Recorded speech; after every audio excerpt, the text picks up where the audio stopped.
সম্মানিত দর্শক বৃন্দ, হয়তো আমার এপিসোডের সংখ্যা খুবই কম, কিন্তু দুঃখের বিষয় এই যে আমার ইউটিউবের চ্যানেল এবং ফেসবুক পেজ বারবার রেস্ট্রিকশনের মধ্যে পড়ে যায়, যার কারণে আপনারা আমার এপিসোডের সময় হঠাৎ কথার মধ্যে একটু অমিল পেয়ে যান।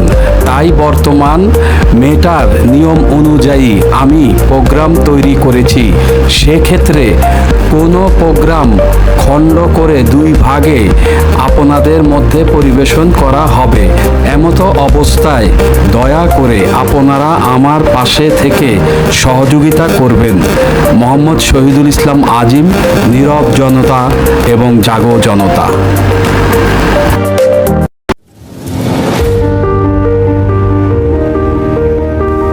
সম্মানিত দর্শক শ্রোতা, দ্বিতীয় পর্ব দেখার জন্য আপনার প্রতি শুভেচ্ছা এবং অফুরন্ত ভালোবাসা রইল। প্রধানমন্ত্রী, তারপরে তার কিছু স্পেশাল আসলে ক্যারেক্টার, যেটা আমরা দেখেছি যে কখনো ছোট শিশুকে কোলে নিয়ে মানে একদম সিম্পল একজন যে নারীর যে ভূমিকা, সেই ভূমিকা অবতীর্ণ। আবার যখন দেখেছি আন্দোলন সংগ্রামে মানে তার শুনেছি ওই সময়ের তার সেই মানে ছাত্র রাজনীতি উঠে এসেছে, তার কৃতিত্বের কথা আমরা শুনেছি। আর বঙ্গবন্ধুর কথা তো এটি আসলে তো শুধু আমরা না, সারা বিশ্বের মানুষ। এই হলো নুরুল হক নূর। প্রয়োজনে মা ডাকতে পারে, কোনো দ্বিধা নেই। আবার প্রয়োজনে বাবাও ডাকতে পারে, কারণ ওদের প্রয়োজন ক্ষমতা। ওদের কারো বুকে পিঠে ছুরি মারতে সময় লাগে না। কিছুদিন আগে নুরুল হক নূর সংসদে বলেছেন এবং সাংবাদিকদের এক প্রশ্নের জবাবে বলেছেন, সুযোগ সুবিধার জন্য দল পরিবর্তনকারীরা রাজনৈতিক পতিতা। তাহলে পতিতা কারা?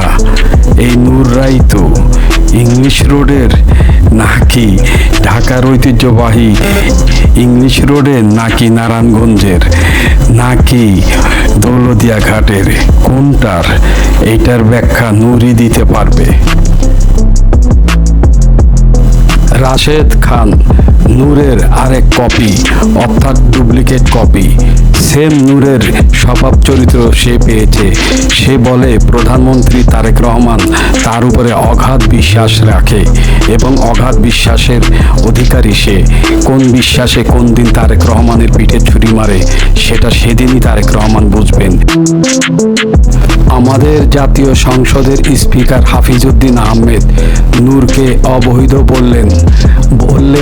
আপনি তো শেখ হাসিনাকে মা ডেকেছিলেন, এবার আবার কি বিএনপিকে বাবা ডাকবেন না? বিএনপি আপনাকে যে মর্যাদা দিয়েছে সেটার মর্যাদা রাখুন, বিক্রি করতে যাবেন না। আমাদের স্পিকার হাফিজউদ্দিনের এইভাবে নূরকে বলেছেন, কারণ নূরের চরিত্র যা তাই বলেছেন। সুপ্রিয় দর্শক শ্রোতা, আমরা নুরুল হক নূরের শিষ্য রাশেদ খানের অতীতের কিছু কার্যকলাপ বক্তব্য দেখি। এখন এতটাই আস্থাভাজন কিভাবে তারেক রহমানের হলেন, তার অতীতটা না হয় এবার একটু আমরা প্রকাশ্যে দেখি। আসুন। বিলাসবহুল বাড়ি ভাড়া নিয়ে থাকে। কেন আজকে অনেকে বলছে যে আওয়ামী লীগই ভালো ছিল? কেন বলছে? আপনাদের কারণে।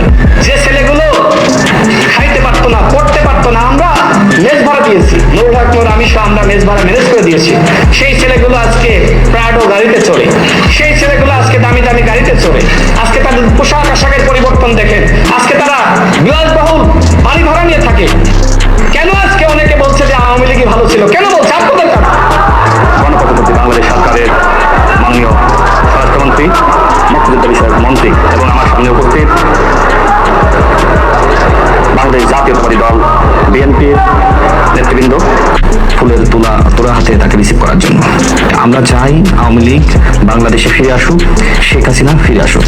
শোনেন, শেখ হাসিনা যদি বাংলাদেশে ফিরে আসে, আমি রাশেদ খান বিমানবন্দরে যাব ফুলের তোলা হাতে তাকে রিসিভ করার জন্য। আমরা চাই আওয়ামী লীগ বাংলাদেশে ফিরে আসুক, শেখ হাসিনা ফিরে আসুক। শোনেন, শেখ হাসিনা যদি বাংলাদেশে ফিরে আসে, আমি রাশেদ খান বিমানবন্দরে যাব ফুলের তোলা হাতে তাকে রিসিভ করার জন্য। আমরা চাই আওয়ামী লীগ বাংলাদেশে ফিরে আসুক, শেখ হাসিনা ফিরে আসুক। শোনেন, শেখ হাসিনা যদি বাংলাদেশে ফিরে আসে, আমি শেখ হাসিনাকে আমরা ধন্যবাদ জানাই। তিনি তরুণ সমাজের পাশে এসে দাঁড়িয়েছেন, তিনি আমাদের কথা শুনেছেন। আমরা বলতে চাই আমাদের মমতাময়ী মা দেশ নেত্রী শেখ হাসিনাকে আমরা ধন্যবাদ জানাই। তিনি তরুণ সমাজের পাশে এসে দাঁড়িয়েছেন, তিনি আমাদের কথা শুনেছেন। আমরা বলতে চাই আমাদের মমতাময়ী মা দেশ নেত্রী শেখ হাসিনাকে আমরা ধন্যবাদ জানাই। তিনি তরুণ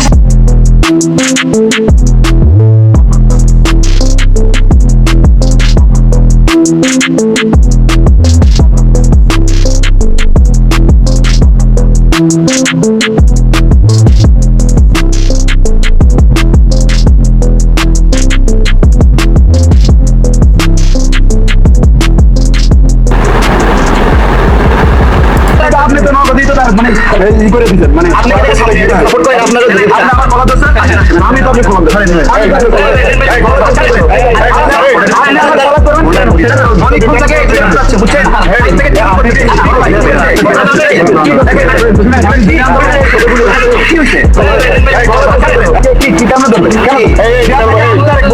আপনার কলার দোষ আপনি তো নগদ দিতে মানে ই করে দিতেন মানে আপনি সাপোর্ট করেন আপনারা আমার কলা দোষ আমি তো আপনি কলা দোষ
প্রিয় দর্শক শ্রোতা, আপনারা দেখেছেন নুরুল হক নুরুর মা ছিলেন শেখ হাসিনা এবং তৎকালীন প্রধানমন্ত্রী শেখ হাসিনাকে তিনি মা ডেকেছেন এবং ছোটোখাটো আওয়ামী লীগের তিনি একজন কর্মী ছিলেন। এটা তার মুখের কথা আপনারা শুনেছেন।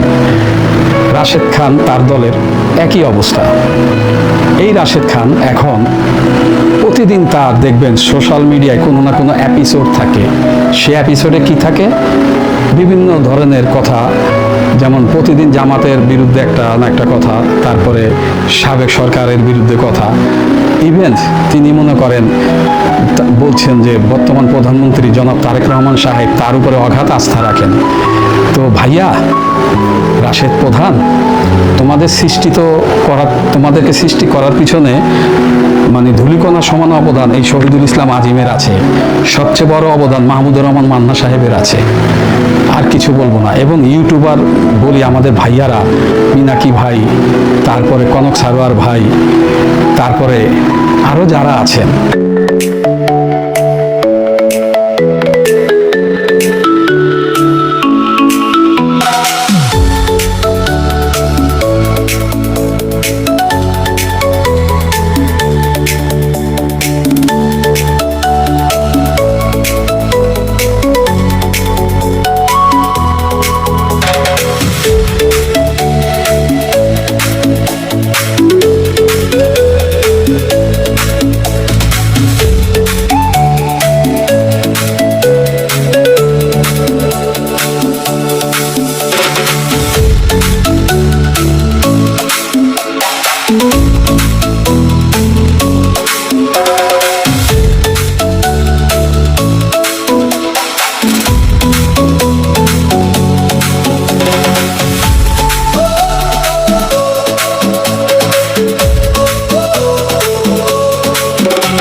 ইলিয়াস ভাই, পিনাকি ভট্টাচার্য ভাই দাদা, এবং আমাদের মাসুম মাহবুব ভাই, কনক সারোয়ার ভাই, তারা সকলে তোমাদেরকে টাকা পয়সা দিয়ে সহযোগিতা করেছে ইন্টারনালি, মানে প্রকাশ্যে নয়।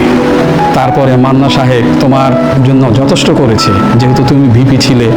মাহমুদুর রহমান মান্না সাহেবও একসময় ডাকসুর ভিপি ছিল, তুমি ছোট ভাই। তোমার অনুষ্ঠানে যেন একটা ভালো অনুষ্ঠান করতে পারো, টাকা পয়সা তিনি তার নিজের দলের লোক থেকে ডোনেশন নিয়ে দিয়েছে।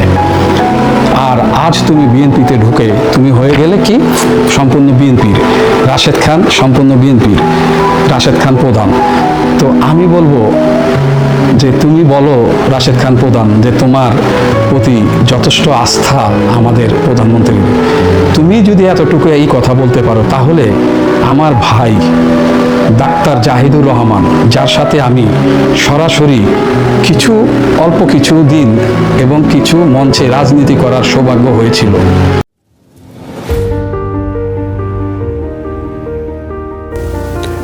সম্মানিত দর্শক শ্রোতাবৃন্দ, দ্বিতীয় পর্বের এখানে সমাপ্তি। তৃতীয় পর্ব অর্থাৎ শেষ পর্ব দেখার জন্য আমন্ত্রণ রইল। শ্রোতা, আমি শহীদুল ইসলাম আজিম আজকের মতো আপনাদের কাছ থেকে বিদায় নিচ্ছি। আল্লাহ হাফেজ।